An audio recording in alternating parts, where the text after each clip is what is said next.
This is OffPlanet Radio.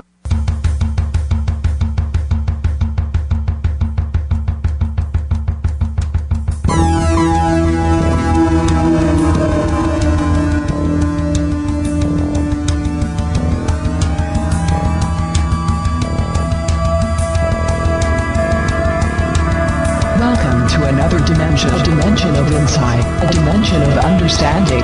You are entering the place where reality collides with truth. There are no limits, there are no boundaries. This is OffPlanet Radio.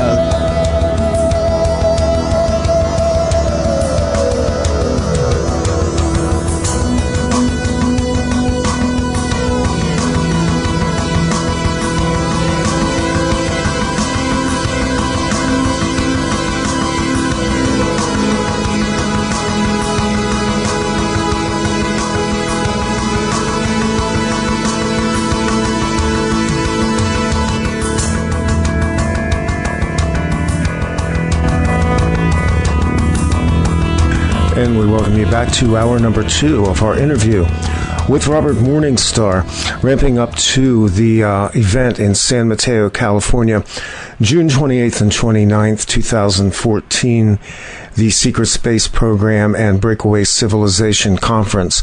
And you can find information about that by going over to the website at secretspaceprogram.org, where you can purchase tickets for the event or have it streamed to your computer by subscription. And again, I encourage you to support this. The conversation with Robert has largely been a battle of phone lines tonight, as Robert's router has consistently been rebooted. And I say been rebooted because the interference on this recording tonight is unsurpassed. Here in the second segment, we run about 90 minutes, and Robert's going to go deeply into more of his ideas about the breakaway civilization. And we begin to discuss UFOs and alien abductions as well. And we'll just go right into the conversation.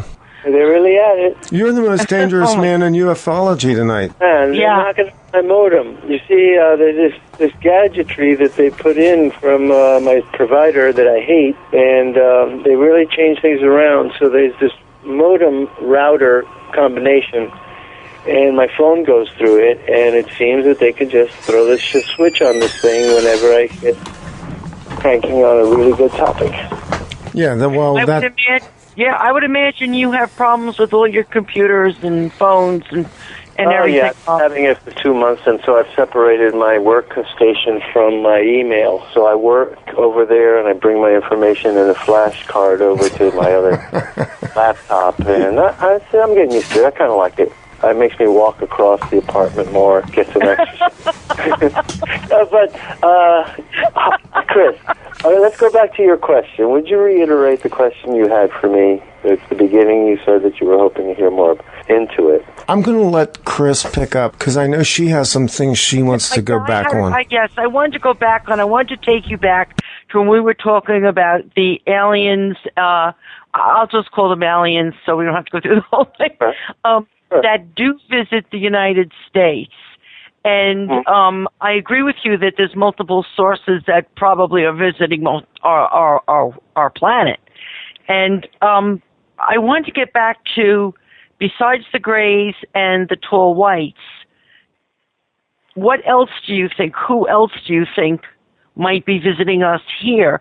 And the reason I'm questioning you about this is, why are they taking some of us? We probably are rather insignificant as far as needs to these other life forms, although I might be wrong. They might need us a lot.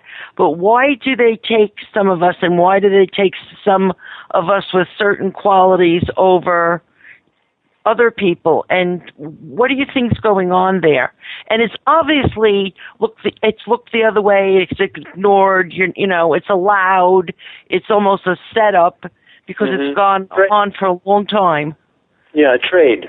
It's trade, intergalactic trade.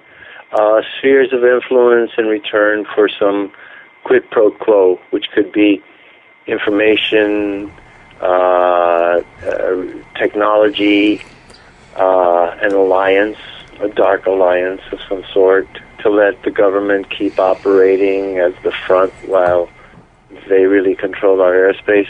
I spoke about this recently. There's there's a document that came out of the CIA in the late 70s, circa 1977, 78, which discusses a most interesting topic, which is UFO sovereignty in our skies. And it talks about the concept of control of your airspace as sovereignty. And it pointed out that the United States, coast to coast, north to south, maintains horizontal sovereignty over almost everything below 18,000 feet. But that when it comes to UFOs, they have both horizontal and vertical sovereignty. And vertical sovereignty means that we could send interceptors after a UFO that we say it was at 30,000 feet, and they close in on them, and the UFO will just go zip vertically straight up into outer space. And so they control our airspace. They have vertical sovereignty over every point of the United States. And our aircraft, because of our technology and our design, can only pass through a point. It can't control a point. It can surround a point. So this is a lamentable situation that the UFO obviously has vertical sovereignty and thereby complete sovereignty over our skies. And to admit that by any government, to any government to admit that they don't control their own airspace, puts them into a second power position, and they can't allow that to be a general belief, right? So now the other part about how many aliens are around, quite a few reptilian, lizard-like aliens, tall whites, grays of varying shades and different statures. There's like tall grays and short grays, and then there's the Chupakabra creature, which is a remarkable creature with an intelligence higher than a human being and telepathic, apparently. The mantids, the praying mantis beings, seem to be the overlords of the grays. And I heard a very interesting theory from an Air Force officer that some people in the Air Force intelligence believe that what we call the grays are really hybrid creatures that are crosses between mantids and humans. Oh. Cross mantid with a human and you get a little gray extraterrestrial. Well, that would lend some credence to the ongoing stories about alien-human hybridization projects that have been going on for probably the last 50 years. And I've interviewed, and I know, Chris, you have too, interviewed people who have explained the presence of not just multiple groups of extraterrestrials in their presence when they're in a holding cell or on a table, but of military and white cloaked doctor types in the same area, the same physical space at the same time. Sure. So, I know a person exactly like that. She reported this to me. She lives in the Midwest, and she's been abducted regularly since she was 7 years old, when her grandmother and her mother, her grandmother and her grandfather were in a car, and a UFO swooped down and started following them, and the grandfather and the grandmother noticed it, and then all of a sudden they heard something like a beep and blanked out, and then when they woke up, she woke up, the young girl, she looked at Grandma and Grandpa, and they were just driving straight ahead and not saying a word and didn't want to talk anything about it, never mentioned it. But then there were regular visitations to the house, to the grandma and to the granddaughter, and that she's been repeatedly abducted. And then she told me a very interesting story, that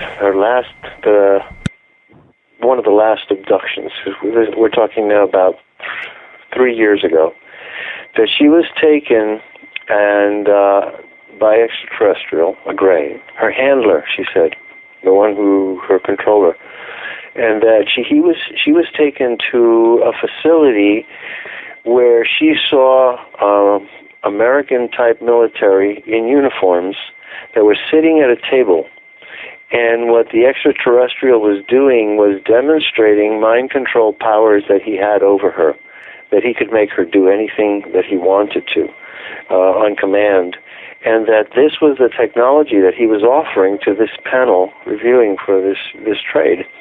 Now, here's the interesting, besides that, this is interesting, but the fascinating thing is this. She's a very intelligent woman and fearless.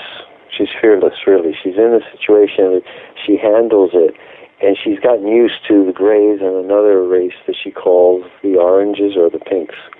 And they're very gleeful, cheerful extraterrestrials. But this one with the gray is fascinating to me because she turned to the gray and said to him, "What's your name? What do I call you?" And the gray said to her, "You can call me Mufti." And I was shocked to hear that word because that's an Arabic word and it means leader. Yes. So that's very interesting. Like the Grand Mufti of Jerusalem, the head of the Muslim Brotherhood, who escaped from the British in World War II and then sided with Hitler and started the Muslim SS in Yugoslavia and then fled to Egypt. And is still, the Grand Mufti is a big wig in all of this Muslim terrorism. And this alien says to her, "You can call me Mufti," which means you can call me leader. And, the Arabs have this legend that they learned their writing, that their writing came down from heaven, that angels taught them the script of heaven. The Chinese also have that tradition about some more ancient type of Chinese writing as well. So this is a download that different regions have been receiving from extraterrestrials. It seems to me ETs have carved out patches of Earth as their domain since ancient times. And they've controlled and manipulated human beings by concocting stories that are plausible to the human at the level of consciousness at which he has arrived. So 150 years ago, aliens were appearing and taking people, and they were appearing as angels or as demons or as Satan on the Sabbath or witchcraft or some kind of mystical encounter. And then as time went on, we became more sophisticated, and, that the boogeyman stories, superstitious, we're not superstitious anymore. We can't believe in that. So the idea of an extraterrestrial is more plausible because it's sort of quasi-scientific. It's a word that we can wrap our minds around in modern terms. But the Africans still call Chupakabra Tikoshoshi. If you read Chief Mutwa and his story of his abduction in the Congo. Yes. Oh, my Lord, you learn how long these tyrannical sky gods have been in Africa, tyrannizing African people and victimizing them. I guess this takes us into the nexus of what we would call cosmology, because now we're kind of at the place where we begin to ask the more existential questions like, was humanity itself a creation of what we would call in ancient times the gods, what in modern times we kind of come to understand through Zecharia Sitchin's work to be the Anunnaki, and what the Gnostic legends are the Archons? Yeah. Well, Genesis, the word Genesis is the basis of genetics. Genesis. Yeah. Another one. The manipulation of the human race from the Garden of Eden. See, my belief is that Cain was the son of the serpent and not Adam's son. So Eve's firstborn was a reptilian, half-reptilian being. And Abel, once Adam learned how to do it, then he conceived Abel. And the antipathy between Cain and Abel was the result of this really aggressive gene marker or gene pool. The mark of Cain. The mark of Cain itself. You can designate some genetic code. Well, and there's this interesting part in Genesis where it says, where Eve's quoted as saying, "The Lord has given me a man." Mm-hmm. It stands out until you go back and you start to look at the Hebrew, and you realize that there's a distinction being made in that term in the transliteration of the Hebrew that sort of indicates she was differentiating. Mm-hmm. Yeah. A man from what? A man from what? Well, you have the Nakash in the garden, which we think of as a serpent, but the term itself actually means shining one. Right. Right. The other curious thing is that he comes down from a tree. He doesn't come up out of the ground. Yeah. And a friend of mine said to me, whenever I read Genesis and I read that part, I don't think of a snake. I think of a dragonfly, a giant dragonfly. And I said to myself, wow, that's a concept, because my friend was intuiting that it was this kind of a combination of serpent and insectoid creature. But the reptilian aspect, I was speaking to another friend of mine today about the latest finding about the difference between the Caucasian race and the African race, is that the Caucasian race has Neanderthal in it. And it seems that the crossing of a proto-hominid with Neanderthal created the Caucasian race, because Africans do not have Neanderthal in them. Now, this was discovered over 3 years ago. It was discovered 4 years ago, but it's so controversial that the science doesn't know how to handle it, Well, and there are records of migrations that took place off the African continent. Even the term Caucasian itself indicates what? The Caucasus Mountains, a separate place where there was some migration or appearance of another race distinctive from the earlier racial forms that had developed in the African plains. Right, and there are two mother lines. There are two matrilineal DNA lines, and one was Lucy. That's interesting. But the Denisova hominid, they found a mummified finger in Siberia. It turned out to be a woman's finger, and the genetic analysis indicated that her mitochondrial DNA was not what we call human in our terms, and yet she crossed with humans, produced an offshoot that they called Denisovans that migrated south, and the strongest remnant of Denisovans is to be found in Melanesian people. So we're really only now... Explain that term Melanesian, just so I understand it. What?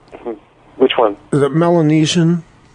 Melanesians, there's Micronesia and Melanesia. Okay. They're different parts, island groups in the South Pacific, near Indonesia, the Philippines, Solomon Islands. Oceania is the term that was used in English, not in the old days. Oceania. So the Micronesian people who occupy those islands, the Micronesian islands, have a special type of DNA. If you Google it, you can Google Denisova, Denisova, with an N, Denisovan, but Woman X is her designation, Woman X, or Denisova hominid. And so this crossbreeding between Neanderthal and proto-hominid occurred in two places. It occurred in Siberia, and it occurred in North Africa. And from North Africa, the migration went out, Caucasus, and then apparently there were two migrations. Well, first African migration went out, something else happened, it came back, and then a second wave went out that propagated and evolved into the Caucasian race. I was saying to somebody that the story of Gilgamesh has a very interesting... Enkidu is a character in the Gilgamesh story. They capture what I read as a Bigfoot, right? It's a hairy, wild man, super tall, super powerful, crushing heads. And Gilgamesh and his men go out and capture him. and they dominate him, and they shave him, and they they shave his hair off, and they try to humanize him, and then they really humanize him by sending a woman to placate him sexually. And I'm saying to myself now, well, wait a second. What do we have here? We have here embedded in this myth the story of how a Neanderthal crossed with human women in Iraq, which is where Gilgamesh, in Sumer, or Mesopotamia, then it happened there too. So something was happening that was spawning off hybrids, human offshoots, hybrids that had combinations of Neanderthal and this other mixture. And there's Homo floresiensis. Remember the Hobbit? Yes. The creature that was found in Flores. Yes, the little one, yeah. Yeah, the little one. And he lasted 30,000 years. They said his tenure. And that there's a belief that he may have crossed, that Homo floresiensis could have crossed with Denisovans, and that possibly Melanesians carry that too. Again, the DNA analysis has opened up such a vast vault of information. Do you think, I'm sorry, but going back to this country, Robert, and the aliens and the abduction situation, do you think that it could be part of them following what you're talking about and following bloodlines that they did interact in to see how it's going or what happened, or, are they sickly or whatever? And could that be part of this whole RH negative thing that also follows the abduction? Yes, I believe there's a group that has elevated humans, we might call them angels, and there's another group that is envious of what we have. And if you read the book of Enoch, and you read the story of the Watchers, you realize that when the Watchers disobeyed the Lord and crossed with women, something happened to them. Their brains were changed. They realized they lost a higher level of consciousness, and they were thrown down into matter. They didn't know. See, the Watchers were angels who were sent here to Earth to watch the experiment, not to tamper with it. And according to the book of Enoch, they grew lustful, they grew envious, they wanted progeny, they were immortals, but they wanted offspring, and they were not allowed that, so they weren't supposed to mess with women. And the experiment was supposed to be left alone, and they were supposed to guard it. But something got into them, and Samyaza and Azazel and Kokobiel, the three main leaders of the Watchers, said, no, let's cross with them, teach them what we know, have children, find out what it is to be mortal or have mortal offspring. And so they crossed with them, and they produced a hybrid which was horrible to humans. It was so arrogant and so powerful that it looked down on humans as a lower form of life and actually started to cannibalize and eat human beings. So in the story, humans asked Enoch, who was the holy man, the sage, and who was in direct communication with God, to ask God to help them out. So God sends 4 archangels, Michael, Gabriel, Raphael, and Phanuel, to protect the earth and the humans. And he says, stop them from, if we let them go on, they'll consume humanity. This is an abomination.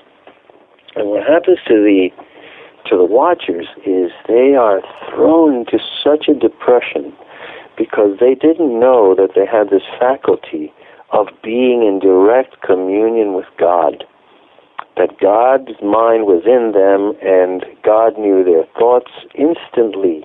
They thought they were far away from home and God couldn't hear them, but every thought that they thought was being thought with God's spark of consciousness. So whatever you think, God knows, because what you're thinking with is a spark of God. That's the simplest terms, the Jungian view of consciousness.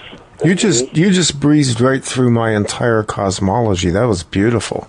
Yeah, before I get a question out, he answers it. Go on. Well, I want to follow up and just say, yeah, go ahead, Robert. Intuition, Well, anyway, it's a very lamentable scene where the watchers are crushed and they're crying.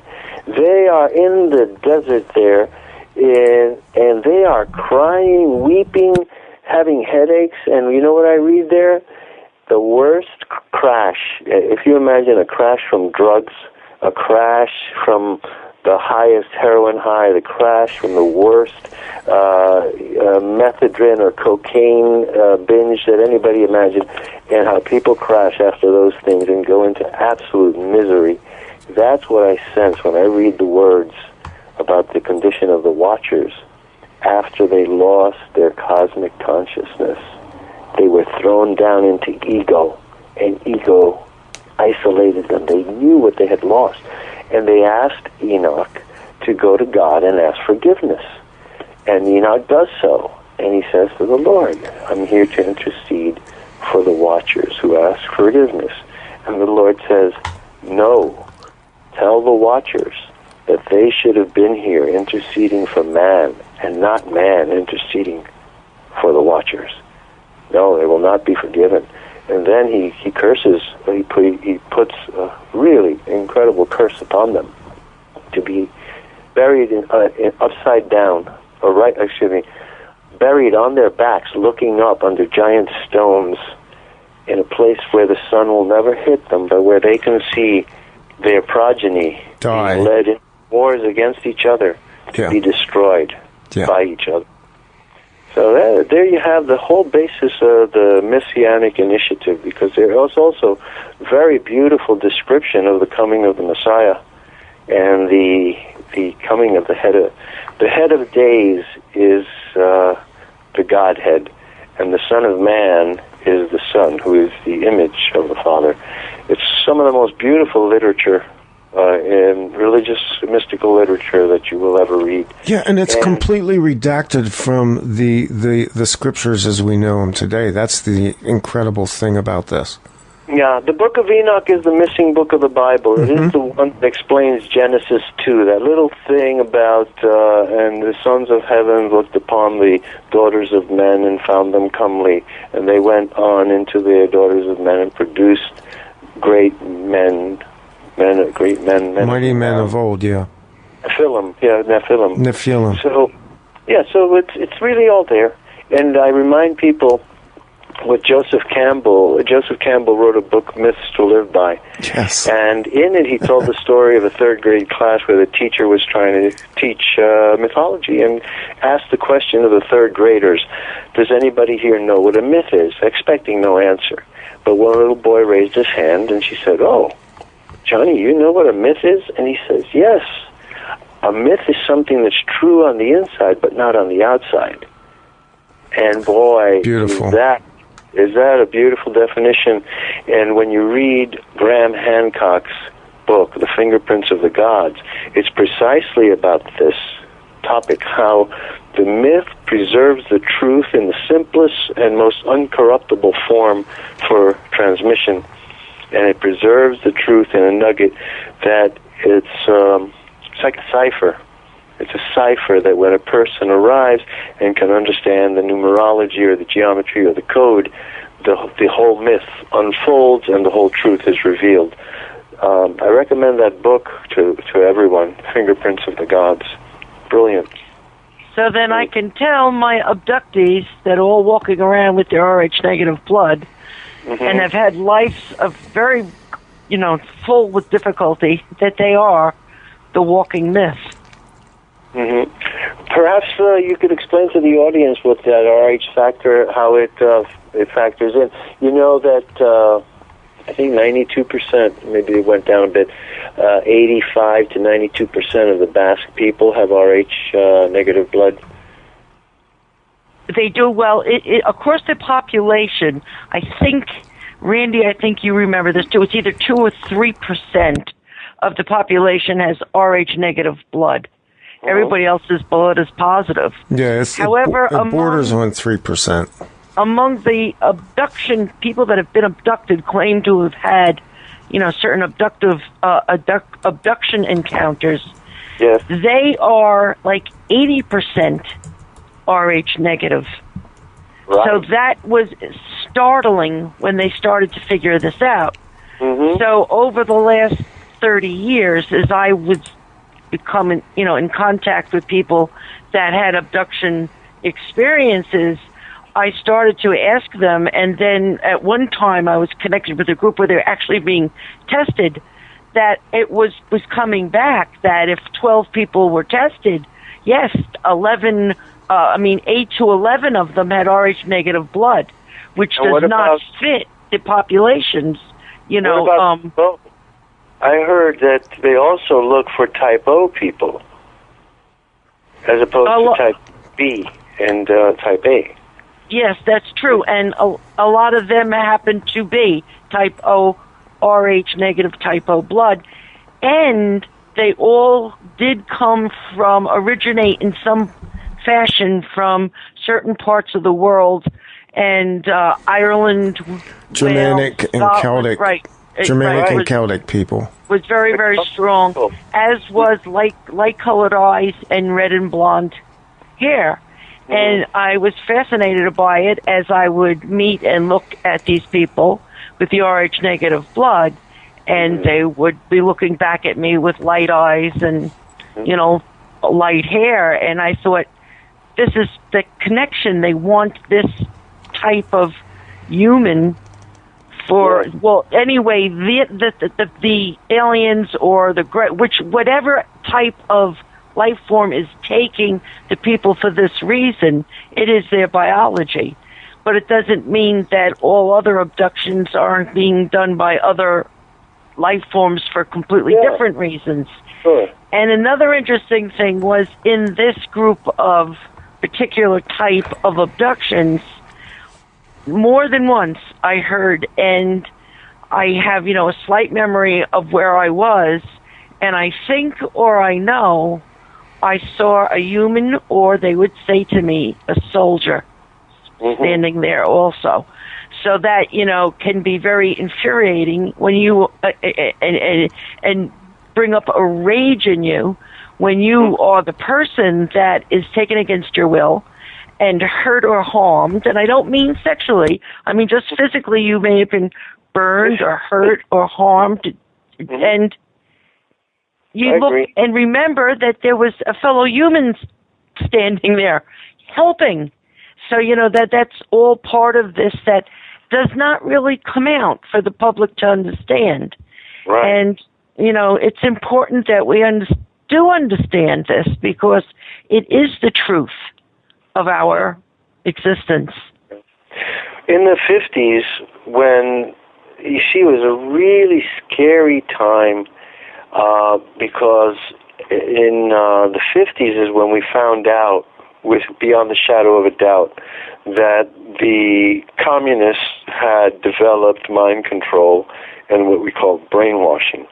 But we also found out that a lot of alien contactees were experiencing alterations of personality and psychic potential.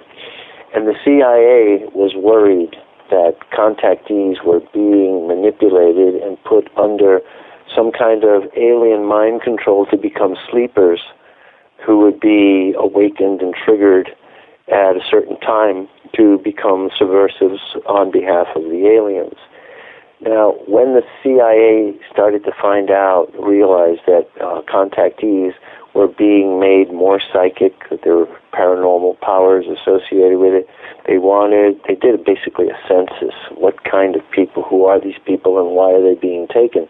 And what they found invariably was that the preferred specimen, the preferred genotype, was a person who had Celtic bloodlines crossed with either Native American or, for example, Sephardic Jews and Celts, Irish and Italian,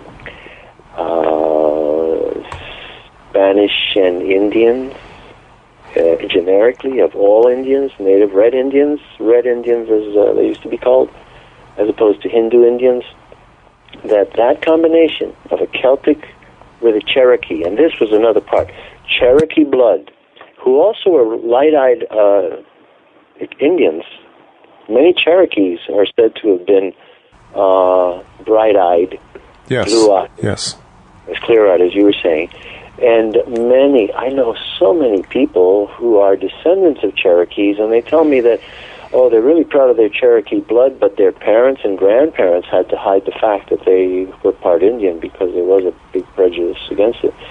And so this is a key element, this combination of old Celtic bloodline with new Native American blood is a unique specimen, and they were looking for that. And they come and visit regularly. They visit and revisit generationally. I have a friend in Tennessee named Thomas Reed. He and his brother Matthew were abducted along with their mother and grandmother in 1964 and 65, and then revisited in 2009. And the mother remembered that on her honeymoon, when she was married in 1950, she went to Maine with her husband, and they had their first UFO experience there. They heard something, went up on a ridge to look over, and they saw a UFO, and then they got scared and went to running away, and then they woke up from something. They didn't know what happened. They were just zapped. And then years later, so in the 1960s, all of them were taken. Very interesting story. In a car, like the girl in Ohio.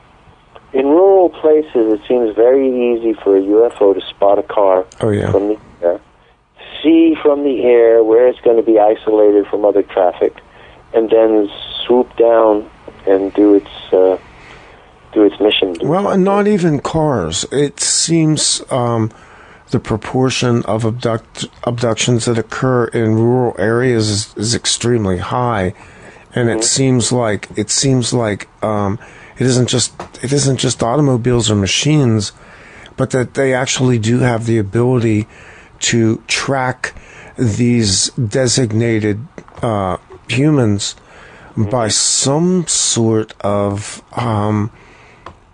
I'll just call it an array that's genetic and psychic. Right. It's almost as if our DNA is putting out a radio signal. It's a good way to put it. Our cells. Yeah. Their soul. Right, their cells. Yeah. You can't get away from them. No matter where you try to go, they will find you and your family. Now you brought me back by using that word soul, back to the Watchers, okay? The Watchers lost their souls. That's what they missed. They didn't. See, the soul is the medium for the material part of man, human, and mind, ego mind. The soul is the medium. I call it the interface. Yeah, the interface with God, the spirit, with spirit. And they lost it. And I believe that the Greys are the degenerate descendants of the Watchers, and that they are craving the soul. They want to generate a Grey that has a soul. So the way I describe the Greys is, having encountered them myself, honestly, a Grey is animate but not alive. Perfect. I agree with that. Okay? Yeah. It's got an intellect. And I've had contact with them too. Yeah. And there is no love, there are no emotions, they can't understand. Boy, this is getting deep. They can't understand those. And that's our secret. When I've had my encounters, my ego has to deal with the immediate situation. But what has protected me has been my soul. And I realize that when if you don't succumb to fear, see, fear is the power that they try to exert over you. Once they can inculcate fear in you, your defenses are down, and your fear is an avenue for them to invade your mind and manipulate it. But if you can surround yourself in benevolence, in love, and fearlessness, and kindness, and goodness, you know how I got rid of an alien that accosted me, and he was really menacing me and coming toward me and telling me he was going to take my soul. He literally, telepathically said, "You can't kill me. I was dead and now I'm alive. You have no power over me, and I'm going to take your soul. And he was approaching me, reaching toward me, and I clenched my fist and thought, I looked at my fist and I said, no, this thing it's right. It's not alive. You can't kill an undead thing that's animate. It's like the idea. It's got to be alive for you to kill it, to fight it, right? So what I did in defense, I turned to my spirit, and what I did is I pointed a finger, a commanding finger, right at it, like in your face, Mm-hmm. Stop. I commanded it. I said, stop. Stop. I know that God created you. And if God created you, there had to be a good reason. Stop. And on that command, when I said those words, my heart chakra cracked. It went, and this wave of heat enveloped me and propagated forward from me. And it went like a mirage, what it looked like in space to me. When you see a really hot sidewalk or a desert and you see a mirage. Yeah. Warping space-time. Well, when I said the words, stop. Oh, but I didn't tell you this. I did say to it, I love you. That's what stop. I said, I can't fight this with anger, and I can't fight this with violence. So I said, stop. I love you. I love you because God created you. And if he created you, there had to be a good reason. And at the moment I heard that sound, and that wave of heat propagated from me, and it went past me through my arm. And as he was reaching toward my heart with his three-fingered claw, he touched that wave, and it burned him.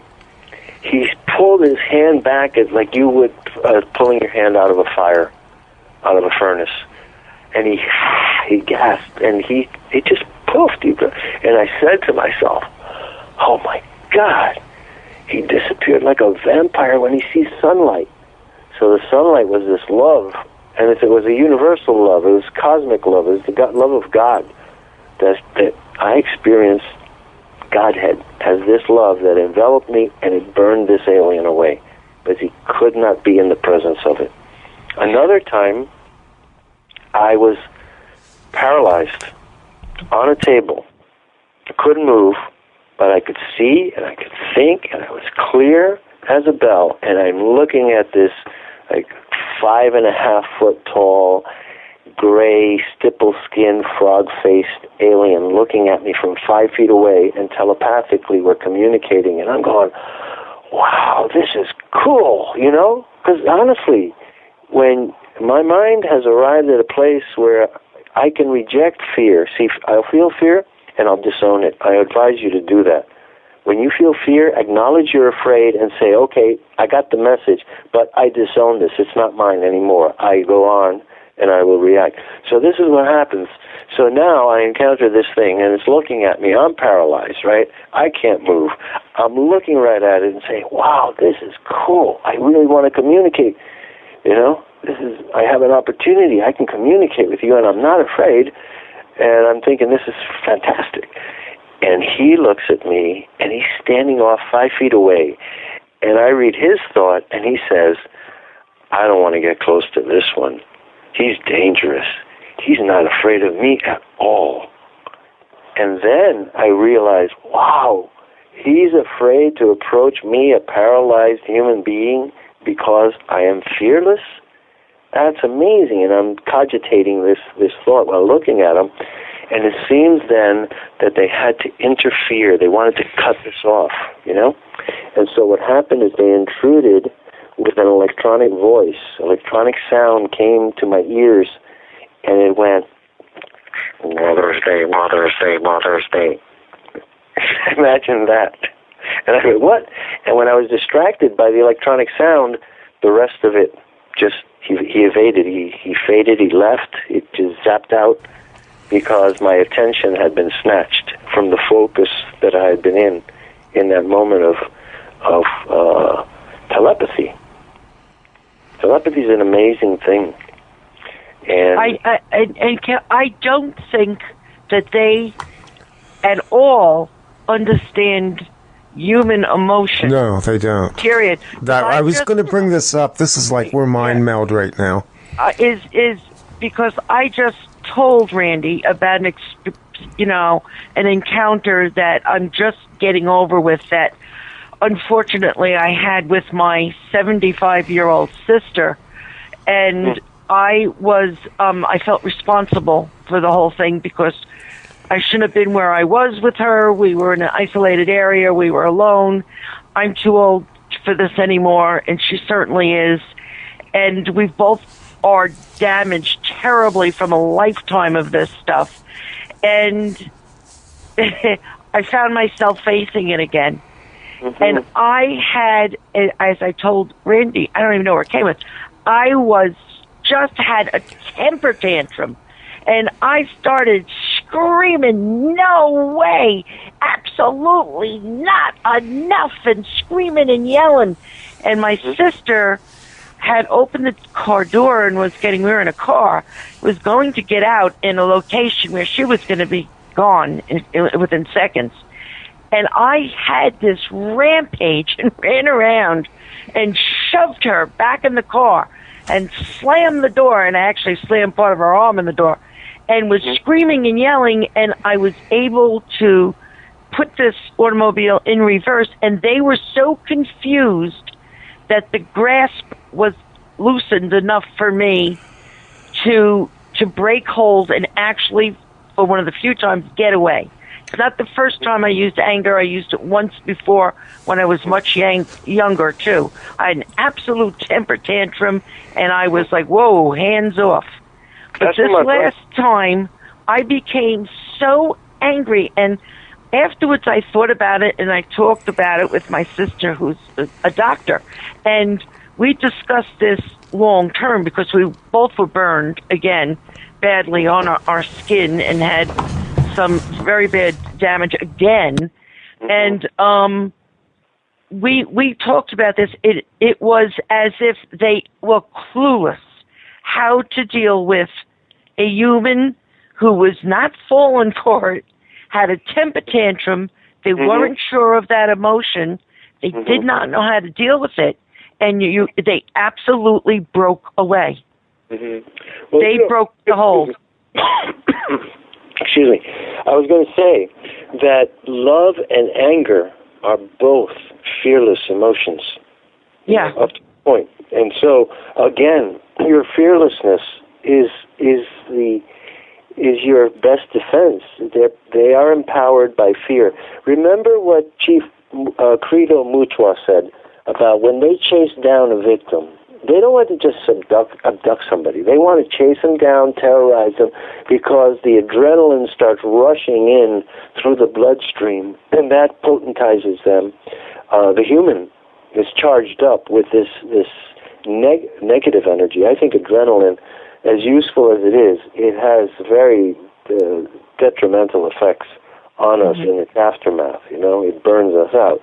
But they like it, and they want to induce a big, fearful charge of adrenaline into the bloodstream of the victim because they enjoy it. They enjoy the menace and the mischief, and they have no emotions like we do. They have no compassion, and they're tricky, and they enjoy getting over human beings, fooling us by concocting a story out of your own body of knowledge. An alien can telepathically invade your mind. Yes.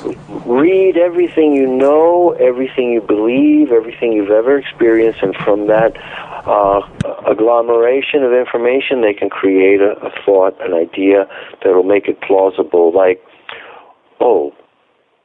I'm not really here. You don't see me right now. You're having a dream. I'm not here. I'm your girlfriend's evil shadow. And your girlfriend's sleeping next to you, and it's try to convince you that you're having a dream, and that, or a nightmare, or an imagining. And yet, you get over them, and the next morning, your girlfriend gets up and says, Robert, I woke up in the middle of the night last night, and there was a little demon at the foot of the bed. And you go, oh my God, I drove that thing away. And then you have other thoughts, like, should I say something? Should I not say something? And the thought was, don't. And this thought was not my own. This thought this actually happened to me. I drove this thing away. I woke up and had this confrontation with it. And it was more one of those really short, stumpy ones that actually had 3 horns. I'm honestly, I believe that I may have had an encounter with the so-called Montauck Monkey. But I think it was Chupakabra myself. Yeah. And but it's like an alien hunting dog that has an IQ higher than a human being and is telepathic enough to read what the human is thinking and connive a way into or out of a situation. But I drove it away. I had this encounter with it. It just wanted to get lost. When I encountered it, it did not want to deal with me, and it wanted to split, And I let it go. I let it go and went to sleep, and I slept 3 hours. In the morning, I woke up. The sun woke me up, and I said, wow, that was amazing. And an instant later, my girlfriend sat up in the bed, and she smacked me. She was really angry. I tried to wake you up, but you wouldn't wake up. It was at the foot of the bed. And she was much aggrieved. And then I was going to say, no, Chris, I woke up. I drove this thing away. But this voice, and honestly, it was more than a voice.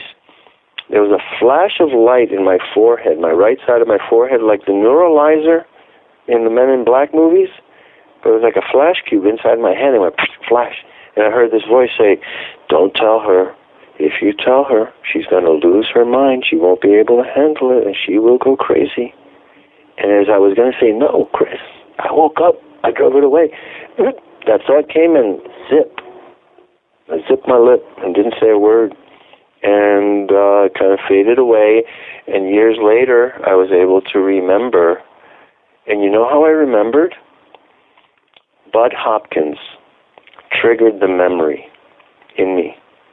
I saw an episode on television with Bud Hopkins talking about the kidnapping of the lady down on South Street Seaport coming out of the building that was witnessed by a high-ranking member of the United Nations who was in a 2-car limo. You mean group. the one through the building?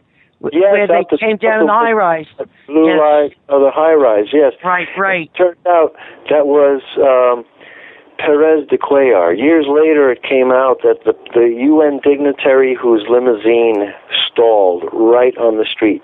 They watched it, yeah. They came out to figure out what's wrong with the car, and they looked up. They saw the light shining off the limousines. They saw it. And so that was Perez de Cuellar, who was Secretary General of the UN at the time that they went into the UFO issue in the late 70s. Yes. So anyway, Bud Hopkins does this program, and it was an excellent program, and I found that as I was watching, he said, I'm going to tell you about a UFO abduction that happened right here in New York City in 1978. And when he said those words, when he said, in New York City in 1978, I felt a thrill of adrenaline go through my body. And I threw in a tape, and I taped the show. And then I watched it again, and I watched it again, and I played it for friends. And every time, the first 4 or 5 times, I was very excited about the show, told my friends about it. You got to see this story. It's really well told, well chronicled, interesting witnesses. And then the excitement started to die down. It dampened down and dampened down. And then I put in the tape another time, and I ran it. And I was not excited until he said the words 1978. And I noticed that the major part of the thrill, the adrenaline rush that I got, were whenever Bud Hopkins said the word 1978. So my brother was abducted when he was 7 years old in upstate New York in the Catskill region. My cousin, Mark, was abducted when he was 5 years old and when he was about 8 years old in Rockland County, New York. And I know both their stories. And my cousin Mark's story is very interesting because Mark is an Anglo-American, half Nicaraguan, and he had never seen Nicaragua, so his grandmother took him to Nicaragua when he was about 5 years old. And Nicaragua is a jungle land, believe me. It's this paradisical, wild, tropical country, volcanic. And Mark wandered off from the grandmother. The grandmother got this unbelievable feeling, sense of panic all of a sudden. Where's Mark? Where's Mark? Where's Mark? She started running. Where's Mark? Where's Mark?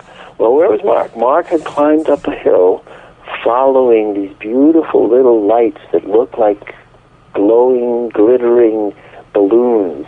And he saw them. The lights led him up the hill. And he kept following them. He heard music. It was enchanting to a child, and they called him up the hill. When he got up the hill, he encountered a creature that reached for his hand. In the meantime, the grandmother was running like a wild woman, screaming, running, Mark, Mark, as he ran up the hill. And she encountered the critter trying to take the 5-year-old kid by the hand. And she fought this critter. And in Nicaragua, they have a legend about this critter. Like we have Bigfoot. In Nicaragua, they have this legend about a little, hairless, white monkey with big black eyes that can snatch you, take you away, drive you crazy, claw you, and they call it La Mona, the female monkey, La Mona. Like Mona Lisa? Mona means monkey, by the way, or one mono. But La Mona in Nicaragua has been this creature that I equate almost with Chupakabra. And it's been around for over 100 years. And I know it because when I brought up the story in 1976 at the dinner table with my grandfather, his second wife, my step-grandmother, said, "Oh, stop with that nonsense. It's total malarkey, you know." And my grandfather said to her, "Excuse me, madam, let me correct your opinion. La Mona is real. I encountered it in 1916. When I and my brother were the only ones that lived on this little peninsula and we built our houses here, I missed the ferry that crosses the bay, and I had to walk the 7 miles along the beach and come past that plane. When I was coming past that plane on a moonlit night, I encountered La Mona, and it stared at me." And he said that my grandfather said he stared at it eyeball to eyeball, and he felt this fear that his legs wanted to run. And he said, but something else said to me, "Don't run. If you run and turn, it's going to get you from behind. Just stay here, hold your ground." And he said he stared at it for about a minute, and then all of a sudden, it was gone, and he was stunned. But he went on. He said he never forgot it, but he had never told anyone that story until that moment when I asked him about it. And let me see, that was 1976. So my grandpa was born in 1891. He was already getting up there, but he remembered it all the way from 1919. We have had UFO phenomenon in our families for a very long time. Long time. Let me tell you about another one. I would not be around to talk to you tonight if this thing had not happened. My grandmother, her name was Maria Teresa. She made a journey up to a place called Puerto Cabezas, which is also called Greytown in Nicaragua when it had an English name. And she was gone from where we lived down nearby Blue Fields, and she had to take a coastal ferry boat. It was an open boat, really. It would come down the coast from Puerto Cabezas to Blue Fields. So my grandfather's waiting for the boat to arrive, and he receives news that the boat floundered and that everyone aboard was eaten by sharks. My grandfather was despondent. He was married to this lady. He had 3 sons and 4 daughters, 7 kids, and his wife is dead, eaten by sharks. 2 days later, the lady shows up, and it's like a resurrection. And my grandfather says, "Oh, what in heaven's name, what happened?" She said, "I was walking down the pier in Puerto Cabezas where there's a rail line. You know, it's a long pier and a high tide. It really oscillates. So they built out into the sea a high pier that had a railroad so that the railroad car could just take the cargo right to the ships. So she was walking down with her sisters on either side, having visited, and walking down to the ship, which was moored. The boat was moored at the end of the pier. And as she's walking, they saw a brilliant light appear at the boat, like a fireball. And this fireball came down the middle of the rails in the railroad track. They were walking, because these were like planks that were just, you could actually see through the planks and see the drop to the sea. So you had to watch where you're going. So this ball of fire, this white ball, comes radiating and stops at her feet, all three of them. And she sees it, and she tried to walk to the left and get by it to go to the boat. And the ball of light moved over.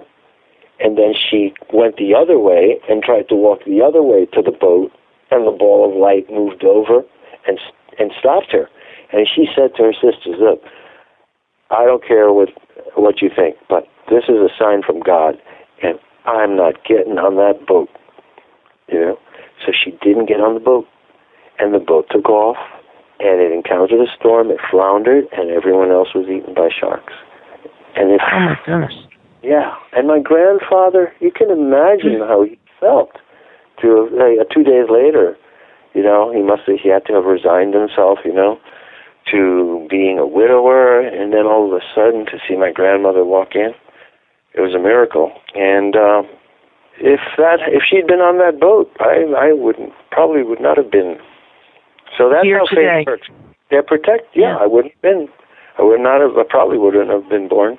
This happened about 7 years before I was born, and now my mother's whole life would have been completely different if her mother had died then. You know, so our fates, they guard over us. They can see certain people. They guard us. They protect us. A certain group of them, and at the other side we have adversaries. We have, for every, it's like your guardian angel and your demon, you know, they're vying for domination of your mindset and your behavior and your beliefs, and it's a constant tug of war, and we're in the middle of it because we have souls, and our souls give us the ability to know right from wrong and to choose right from wrong. I've told some of my nihilistic European friends that there's a really great flaw, psychological flaw in the German people, which led them nearly to perdition by following Hitler. And I told them that flaw is that the myth of Faust is embedded in their heads, and they got the wrong message from it. Because, and I shocked the hell out of these Germans when I said this to them, I said, the fallacy in your thinking about Faust and freedom of will is this. You think that the only way to express free will is to choose to do evil. And that is wrong, because there is equal amount of free will exercise in choosing to do good. And these Germans said, whoa, you know, you're right. Now, let me tell you something else about Faust. The story of Faust has been twisted in our times to make the devil win the bet at the end. If you see the Elizabeth Taylor and Richard Burton Faust, you see every other Faust after them, the devil always wins. But if you see the real Faust, made in the 1920s in Germany, you see at the end that Faust is redeemed by love. When they're going to burn Maria as a witch at the stake, he experiences remorse and love, and he jumps into the bonfire with Maria, and he begs her forgiveness, and Maria forgives him, and he hugs her, and they both go up in flames. And at that moment, Mephistopheles shows up to claim the souls, and the archangel Michael steps in, and the light comes down and says, no, you're wrong. You lost the bet. Love redeemed them. Love saved them. You have lost the bet. And that's how the real Faust ends. Michael the archangel conquers through love and defeats Mephistopheles and his minions. And we have to get back to that telling of the story, because in my telling of this story, in my analysis of these symbols, St. Michael the Archangel, the Nordics, the tall whites, the demon Mephistopheles, the Greys, the reptilians. It could be. And it's interesting that we brought up conquering fear as a way to deal with some of these creatures is the key. And with me, it was by exploding emotions they didn't understand. Right. And they were produced for the love I had for my sister, who is much older than me and a mother figure for me. So the fact that they were going to hurt her again at this stage in her life, I was, that's someone like I love more than anything in the world. These are emotions that that conflict them so that their actions are interrupted. And it's funny, Robert, because I have interviewed 2 medical doctors that are abductees, and of course don't, want it to be a public knowledge, and a scientist. And separately, when we were not in a group, but separately, they brought up and just like nonchalantly mentioned to me that they feel they take the certain type of people, right? So there's certain abductions going on because they're going after our adrenal systems and draining them. And that now, with what we talked about tonight, really makes sense, doesn't it? Yes, it does. There's this movie. I've seen it. I have to leave for 3 minutes because I drank so much tea. I'll be right back. I'm sorry, guys. Okay. That's okay. I'm still here. Randy, yeah. There's a movie that was made in the late 70s or 80s, and it's so amazing. It takes place in Los Angeles, and it's an alien story about an alien a criminal that has come to Earth, and he's killing people to extract this drug that he pushes on his planet. I remember this, yes. And then a detective from that alien civilization comes here to get him, and he works with an American detective to stop this really vicious alien. I have never been able to find out the name of that movie. Do you remember it? I don't. It's really quite a film, and I thought, boy, these people are really telling you another aspect of this extraterrestrial. No, I remember that movie, and I'm trying to remember the name because I remember that exact aspect of the plot line as well. Yeah, he would inject into the brain and extract, and he had the vials, and that vial was like the heroine of his planet. And the other the cop alien came and had to stop him. It was very powerful. This theme of alien policemen coming to help is a very interesting theme in many science fiction stories. Remember the brain from Planet Arrows? Yes. That was a really great twist at the end when the saving alien is the German Shepherd. Right? Remember that the dog is the one that saves humanity from the menace of the brain from Planet Arrows. I was watching The Thing recently, and I realized, the thing about the ants, the giant ants? Yes. Yeah. I realized, wow, 1954, they were telling the story of Dulce and Roswell, but they were telling the Dulce complex story, substituting an anthill for Dulce Base. And the New Mexico State Police coming upon it, and the sugar aspect. I felt, boy, they were really... 2 movies were leaking the Roswell story and the Dulce story to the 1950s audience. One is The Thing, which is in the Arctic. And I said The Thing, but it's not The Thing. It's Them. Them is the movie I'm talking about, the one about the ants. Yes, it's Them. That's an allegory of the Dulce situation in New Mexico. People disappearing, being taken into underground chambers, dangers on the highway. And then the Roswell story was transported to the Arctic by The Thing. And they were revealing the recovery of a flying saucer and the existence of a kind of like extraterrestrial biological entity that was part human and part vegetable. Remember that part of the thing? So I think that the CIA has been operating in Hollywood for 60 years, preparing us, leaking certain amount, creating repositories in the subconscious mind of Americans to be ready for it, but an overlay of skepticism and don't believe it because it's only science fiction.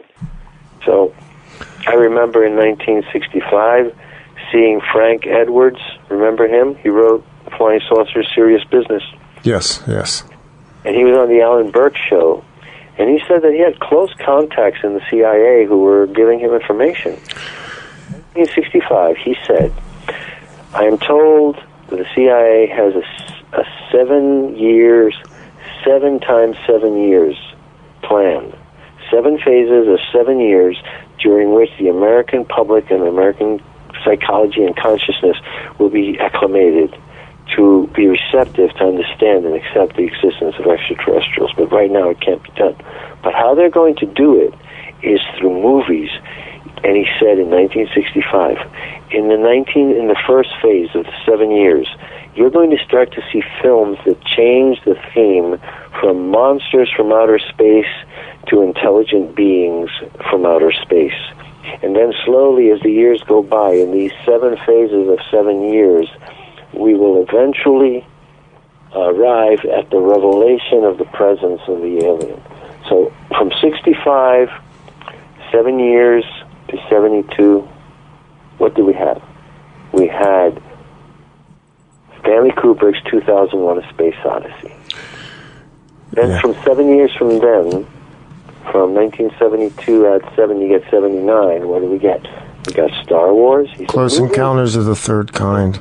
Right. E.T.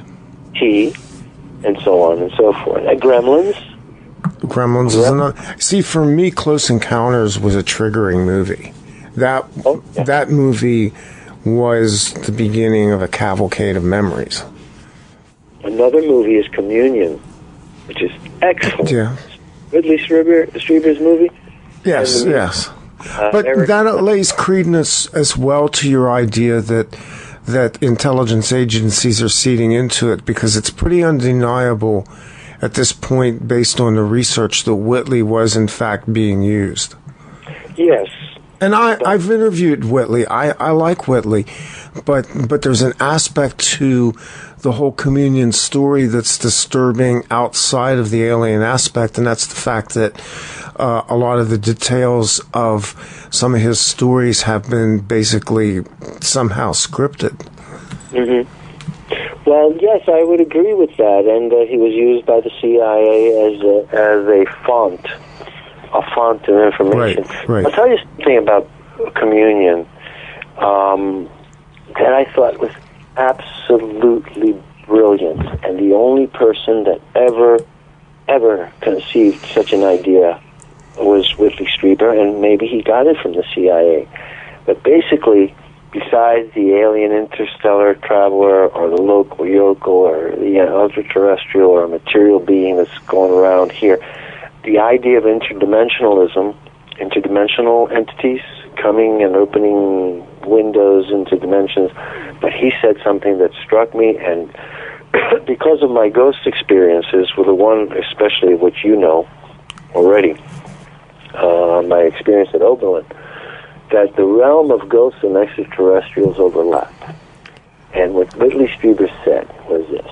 He said, perhaps these beings are coming from the other side of life, that they're coming from the side of death, and that perhaps on the other side of life, in the realm of death, that they have a technology, and that technology has made it possible for them to open an interdimensional window through which they can step in and do these actions and to carry on these activities and then retreat back, but that is created by a technology that comes from the other side of death. And I thought, wow, super cold technology. Because that, when I've had my encounters, there is an element of trembling. And I said to you, I reject my fear. I acknowledge my fear, and I analyze it, and where is it coming from? And the ghost experience that I had was I felt that if this entity came any closer or touched me, all the life force of my body would be leached. I would die, like some super cold taking my life form. And it came very, very close, and my body was trembling and shaking and like shivering and chattering, like the bones were rattling, And I'm looking at it, and I had a moment of pity for my body, because my mind and my soul and my spirit we weren't scared. We were actually facing this thing. And again, as I did with the extraterrestrial, I said to him, I love you, but I don't want to see your face. That was my mantra. I just kept saying, I love you, but I don't want to see your face. I love you, but I don't want to see your face. And fortunately, I could take it. I was able to see the face. And what it was actually this being came to protect me, because I was moving a little too fast, speaking a little too openly, and not quite on target. So he came in to put the reins on me and shut me up for 10 years until I got the real download. So we have guardians, and we should have our faith, keep our faith in God and in our guardian angels. They are real, and you're never alone. And reject your fear, acknowledge your fear, and then disown it. Handle it. Right, right. Focus on it, and know that you can, as I always tell people, Robert, you can always cry and carry on later. But right now, while you're facing, and it's funny what the both of you said before, I have written this sentence, if I have put it in one article, I've put it in 300 of them. If you ever find yourself looking into the cold, dead eyes of the unknown, which is exactly how I phrase it, because I did not see a soul in there. Right. And then I would tell, do not lose your focus and keep yourself calm, because the fear is what will do you in. And I always tell them that, and I always say you can cry and carry on and shake later, but while you're going through it, control your emotions. And I think it's because those who have survived it realize that is one of the reasons that they did, is that we have something that really does confuse them, and it's emotion. Yes. Whether it's of great, right, of great hate, great love, great anything, and especially anger. That seems to, like, you went stop. You put out a command. Right. They were not sure of what that was. Yeah. Absolutely. Absolutely confusing. Take your life. I always ask, when I feel that impulse of fear, like I said, I acknowledge it, I disown it, but there's other type of fear that's not your own, and this is the one where it's projected into you externally, like the gray may try to project a fear thought form and place it in your head and make you think it's your fear. So they can feed off of it. Analyze it, and I ask myself, is this fear really my own? Is it? But you know what I mean? Is it really my own? And if it's my own, I can disown it. If it's something that's being directed at me, then I can shield myself by, again, disowning it. This is not mine. This is a trick. This is super cold encroaching upon me. Oh yes, I'm shaking. I'm rattling like a shaking like a leaf, but it's not because I'm afraid. It's because I'm super cold. And I think that the aliens get over people very often using this technique of getting a person, they abduct them, put them in the flying saucer, zip up to 12,000 feet and sit in a cloud, open the windows. The person's hypoxic and paralyzed and half asleep, half awake, half dream state, and they can't move because they're exposed to super cold. The temperature really. Well, let me bring this up. Is it either or both of you is considered observation that in an abduction experience, there's a couple of things that change atmospherically. One is temperature, and the other is what I will call frequencies in the air. Yes. I have a friend that I don't know how to describe the frequency. I've heard it. Like you can static? actually synthesize it. It would be close to, I'll call it pink noise, if you know what that is. But it's a frequency that I don't know if you hear it or it's inside your head, much like a telepathic command. Or you could be feeling it. Here's an interesting, you triggered a very interesting memory of a case that happened in Tennessee, and I like to relate it because of this sound element that we're discussing. A woman looked out her window, and she actually saw a UFO out her window in some rural part of Tennessee.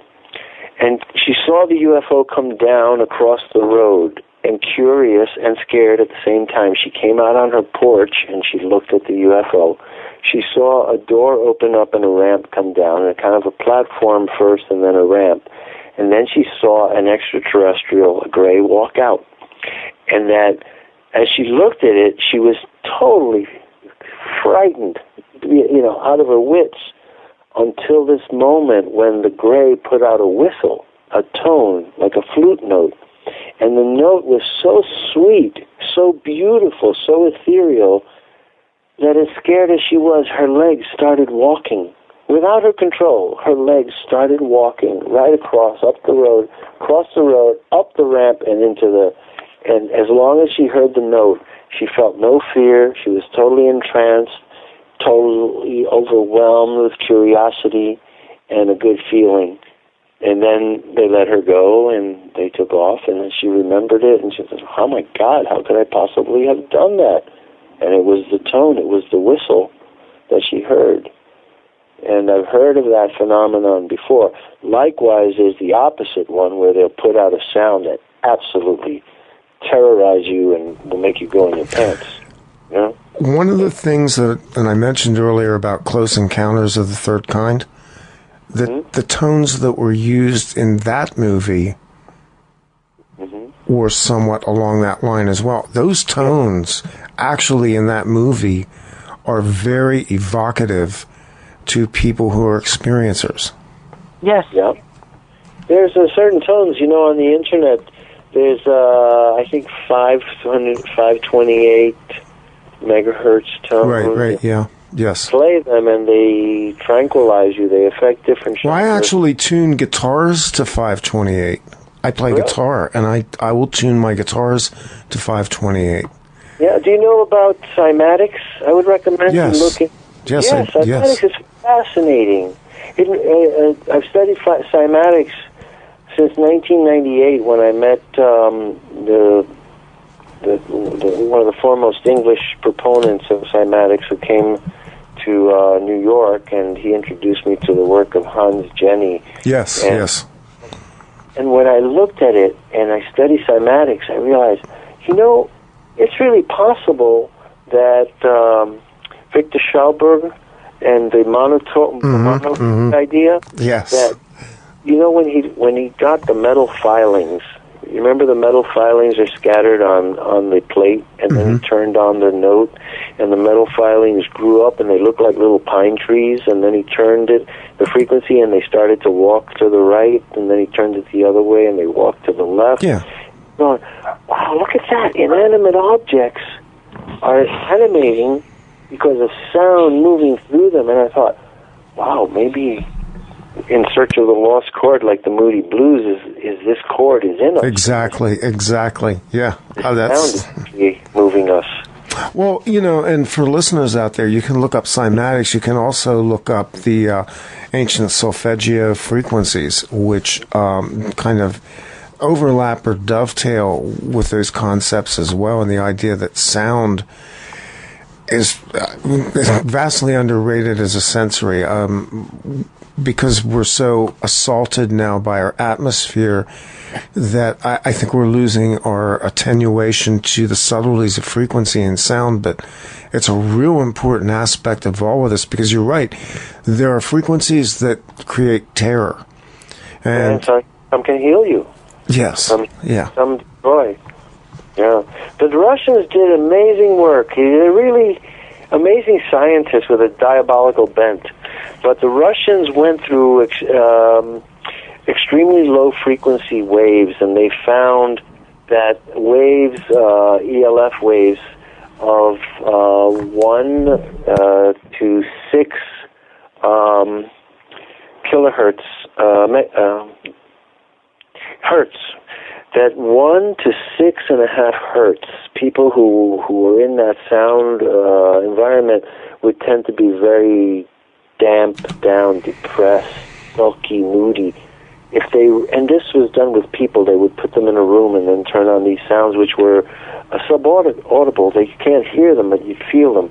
So then crank it up 6.5 to 7, the person would start to feel really good and kind of happy. 7.0 to 7.5, whoa, way up there, getting giddy and ecstatic and happy, euphoric. Get up to 8, peaking, and then they cross over to 8 through 8, then it starts to get tense. The person would become a little nervous or more nervous. At 10, they're really anxious and anxiety-stricken. And then at 11 and 12, bonkers. The person would go into a panic and a frenzy. And the Russians were doing this to people regularly. KGB was targeting people and rigging up their offices or their rooms, so they would turn this anxiety generator on or off, and play with people's heads and people's emotions. And I believe the Greys do the same thing. Charles Hall says the Greys communicate by certain high-pitched whistles. And it reminds me of this lady in Tennessee who heard that beautiful note. And it reminds me of the astronauts who got scared, you-know-what-less, on the other side of the moon when they heard what they thought was outer spacey music. In Apollo 10, they went behind the moon and they started hearing radio transmissions that shouldn't be there. And they sounded like, remember that instrument that the Russian invented? The theremin? Theremin, yes. Theremin. I played one of those things. They're wild. They're amazing instruments. Amazing instrument. A friend of mine, a roommate, had one for a while. He let me keep it in my living room, and I got to experiment with a theremin. Well, these sounds that Gene Cernan described as weird outer spacey music really enthralled him. He heard them, and he called out to the other fellows, "Hey, you fellows hear that? That weird, strange music?" And they go, yeah. And then Tom Stafford doesn't want to really talk about it. They're not supposed to. Actually, this conversation I'm giving you, they didn't know it was going to be heard because NASA put the first voice cockpit recorders in the Apollo astronauts' Apollo capsule. And the reason was they were worried that if the astronauts encountered some mishap on the far side, the dark side of the moon, as it was then called, right, and they died, we'd never know what happened. So they devised the tape, the looped tape, so that they would be able to record it. But they didn't tell the astronauts that they were going to be recorded on the dark side of the moon. So the astronauts go on the dark side of the moon, they start hearing these weird sounds when there's supposed to be no radio transmissions to be received, because the moon's in the way and radio transmissions from Earth can't be received. So where were these transmissions coming from? I'll be showing the pictures of where they're coming from in June, folks. So come to San Francisco to the Secret Space Program and Breakaway Civilization Conference. But Cernan is totally intrigued by this music. And while the other astronaut acknowledges it, Tom Stafford wants to just bump this conversation someplace else. So then they do. And then half an hour later or so, Cernan brings it up again, and he goes, "Oh, yeah, okay, we'll talk about it later." And then 45 minutes later, when they're back, all three of them in the capsule again, they start talking about it again. And Cernan says, "Did you hear that, Tom?" He says, "Yeah, I heard it." "And did you hear it?" "Yeah, I heard it. It was weird, wasn't it? It was that kind of outer spacey music. And what are we going to do? Shall we tell Houston about it?" And he says, "I don't think so. I don't think we should tell Houston about it. They might not believe us, or you know what I mean." They had concerns that they might be thought crazy or it was out of order to mention it. So, my friends, the conspiracy to cover up what's on the far side of the moon began not with NASA, but with the NASA astronauts of Apollo 10, who agreed among themselves not to talk about the music of the moon that they heard when they passed on the far side of the moon. That's what I glean from this transcript, and it is available. It's the Apollo 10 VTR voice tape recorder, voice transcript recorder that was put in the Apollo missions, and that's where we get the black box in airliners today. So read it. It's available. NASA put it out. They declassified it about 4 years ago, and that's when I came across it. And there's a lot to be learned from reading this.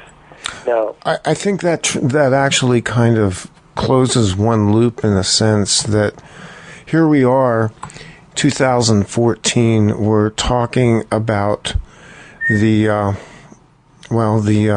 breakaway civilization secret space program. We don't have a public space program anymore.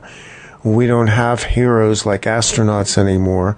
And we're left with a lot of dark questions about what we really are doing up in space. I mean, we have people like Elon Musk and SpaceX and all of these groups that are now in the process of privatizing space, a move that I'm totally against. And we're talking again about the secret space program. And this is what, before I tried to ask this question about 20 times. Robert, I'm really, because Randy and I talk about this a lot, is what do you think not only his part of in all this is, but maybe what is he? What is going on with Robert Bigelow? And how concerned should we really be? And why is this man so extremely strange while he's the very person that we seem to be handing over our space program to? I find it very upsetting. I'm not upset by it. But let me tell you about this, about what I know about Mr. Bigelow. He's, do you remember something called the Torbit document about the JFK assassination? William Torbit. I do, wrote, yes. That was a pseudonym for somebody who really knew the ins and outs and the real details of the JFK assassination a real long time ago, back in the 1970s, and he leaked the information. He wrote it in this document called the Torbit document. And in the Torbit document, he makes reference to the importance of the UFO issue in the assassination of President Kennedy. And he describes an organization called DISC, D-I-S-C, Defense Intelligence Security Corporation. That's what it stands for, DISC. And it's a military-industrial security arm. It's kind of like the internal police of the military-industrial complex. And they are the ones who go and were controlling. They were the ones who would visit people and say, okay, we found out you recovered a sample from some UFO, or that some UFO dropped some molten metal, we want it, give it up. And I didn't realize until maybe 4 years ago why people were actually being killed by security agencies to get these pieces of alloys, these metal fragments purportedly from UFOs. And it turns out metallurgy was one of the most important and top secret fields of science in the 1950s, and that getting the chemical composition, being able to assay and analyze the alloys, the exotic things that UFOs were made of, became top secret number one issue, and no one could be allowed to hold on to a specimen for fear that the Russians would find out about it and come in and kill an American with the sample and steal the alloy. So people were being knocked off because of these alloys. And I think that two of the people that were knocked off because they were getting too close to UFO truth are the Captain Davidson and his lieutenant in the B-25 that crashed in Washington that was carrying radioactive material from the Maury Island incident. And Davidson and Brown had interviewed Kenneth Arnold and had gone with him on investigations in this area. They went to Maury Island and they recovered the slag. It was given to them by Fred Chrisman, who was later involved in the JFK assassination. Fred Chrisman was one of the players in the JFK assassination. And Fred Chrisman had also worked in the Office of Strategic Services, and he is connected also to the Shaver Mysteries and the story of the first firefight with aliens in Southeast Asia. The story being that Chrisman was part of an OSS team in Burma that came into one of these forbidden temple areas or lost temple areas, and they found a cave, a nest of aliens, and they engaged the aliens in a huge firefight, and that Lord Mountbatten was aware of it and sent British troops and American troops to clean out this nest. You know, near the serpent cities, Angkor Wat, in Cambodia and Burma, Thailand, yes. That area? Yes. It seems as though that whole serpent worship thing has been inculcated by gray reptilian, gray snake worshipping aliens, and that this encounter happened in World War II, and Lord Mountbatten came into the loop. Again, this was about 44, and I told you earlier that Clifford Stone says General MacArthur, who was part of this Southeast Asia war theater, started the 435th Detachment, which became the Interplanetary Phenomenon Unit in 1943. I also pointed out on our show in November that President Kennedy, Lieutenant Junior Grade Kennedy, PT Boat Commander, was operating for the Office of Naval Intelligence as a spy, a stealth craft. And in Guadalcanal, for over 100 years, there has been a UFO phenomenon that has terrorized the Guadalcanalese people, and it is called the dragonfish. And it appears out of the waters of northern Guadalcanal and is seen to fly into the highlands. So you can't call it a mountain, but a hilly region in northern Guadalcanal. And natives who were foolhardy enough to go there trying to find out what it was have been chased down and burned and attacked by it.